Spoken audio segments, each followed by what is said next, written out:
शिल्पी घर के काम से फ्री होती तो बोर होती, जिसके बाद उसने घर में ही दुकान खोलने की सोची। अरे ये इतने सारे कपड़े, अरे बहू क्या करेगी इनका? माँ जी, मैं घर में बोर होती हूँ तो सोचा सामने के कमरे में कपड़ों की दुकान खोल लूं। घर का काम भी हो जाएगा और 4 पैसों की कमाई भी। अरे वाह वाह, ये तो बहुत ही अच्छी बात है। मैं भी तेरी मदद कर दिया करूंगी। वाह माँ जी, तब तो मजा आ जाएगा। अब हम दोनों मिलकर खूब पैसे कमाया करेंगे। अब क्या था, सास बहू का काम चल पड़ा। एक दिन, अरे राकेश की माँ, सुनती हो? कहाँ चली गई? भूख के मारे पेट में चूहे कूद रहे हैं। अरे नंदिनी, कहाँ हो? भूख लग रही है। पापा कहाँ है माँ? पता नहीं बेटा, भूख लग रही है। आज तो किसी ने चाय भी नहीं पूछी। तभी सास बहू घर के अंदर ढेर सारे सामान के साथ आती हैं और वो भी हंसती हुई। अरे वाह बहू, ये तो बड़ी अच्छी मार्केट दिखाई तूने। बड़ा ही सस्ता सामान था। हाँ माँ जी, और ये सामान हम डबल पैसों में बेचेंगे, मजा आ जाएगा। अरे बहू, भूख लग रही है, कुछ खाने को दे दे। माँ क्या बात है, आज किसी ने पापा को चाय भी नहीं दी? अरे बेटा, अब 40 साल में तेरे पापा ने क्या चाय बनाना भी नहीं सीखा? अरे बेटा रहने दे अब इस बहस को। तुम लोगों ने वैसे बनाया क्या है? बहू परेशान हो जाती है और सास को अकेले में लेकर जाती है।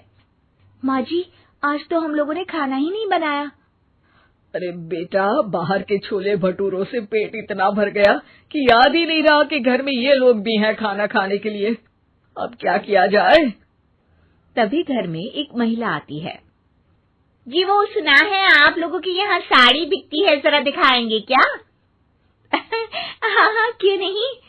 माँ जी, आप इन्हें साड़ी दिखाइए, मैं तब तक पिताजी और इनके लिए खाने का इंतजाम करती हूँ।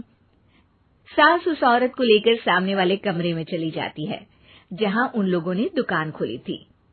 वहीं बहू भी किचन में चली जाती है। अब इतनी जल्दी क्या बनाऊं?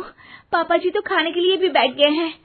आइडिया, मैं खाना बाहर से ही ऑर्डर कर देती हूँ। थोड़ी देर में खाना आ जाता है और बहू टेबल पर खाना लगा देती है। हे भगवान, कितनी कड़वी दाल बनाई है बेटा। नहीं नहीं पिताजी, वो क्या बात है नंदिनी, रोटी तो चबाई ही नहीं जा रही है, लग रहा है रबड़ खा रहा हूँ।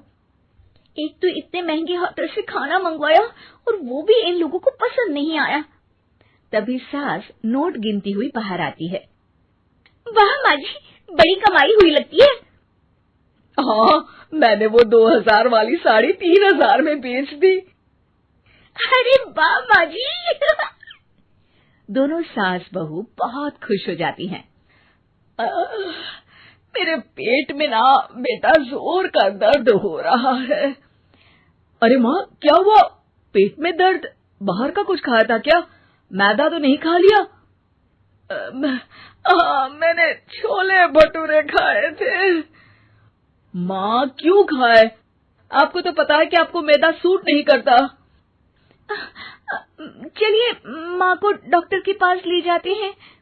तभी अंदर से पापा की आवाज आती है। हे भगवान, मेरा तो पेट खराब हो गया। सब पिताजी के पास जाते हैं। पिताजी, आपको क्या हुआ? खाना बासी था शायद। अरे पिताजी, नंदिनी जानती है कि बासी खाने से आपकी तबीयत खराब हो जाती है, तो वो ऐसा क्यों देगी, है ना नंदिनी?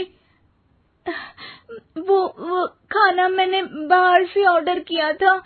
मैं और माँ दुकान का सामान लेने गए थे, इसलिए खाना नहीं बना पाए। क्या नंदिनी, दुकान के चक्कर में तुमने तो सारे घर का हाल बिगाड़ रखा है। चलो अब माँ और पापा को लेकर अस्पताल चलते हैं। अस्पताल में जाने पर डॉक्टर कहते हैं, हाँ, इन दोनों को तो एक दिन के लिए एडमिट करना पड़ेगा। क्या? क्यों? पेट ही तो खराब है ना। हाँ, तो घर ले जाइए ना, अगर लग रहा है कि कोई बड़ी बात नहीं है और हम सिर्फ पैसा कमाने के लिए इन लोगों को एडमिट कर रहे हैं। नर्स, जरा इन लोगों को बिल तो दे देना।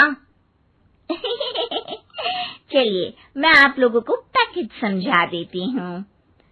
जब बहू के हाथ में बिल आता है, हे भगवान, 60,000 रुपए! इतना तो मैंने कमाया भी ना था। अब समझ गई कि कमाई के चक्कर में घर के लोगों की सेहत के साथ मैं खिलवाड़ कर रही थी।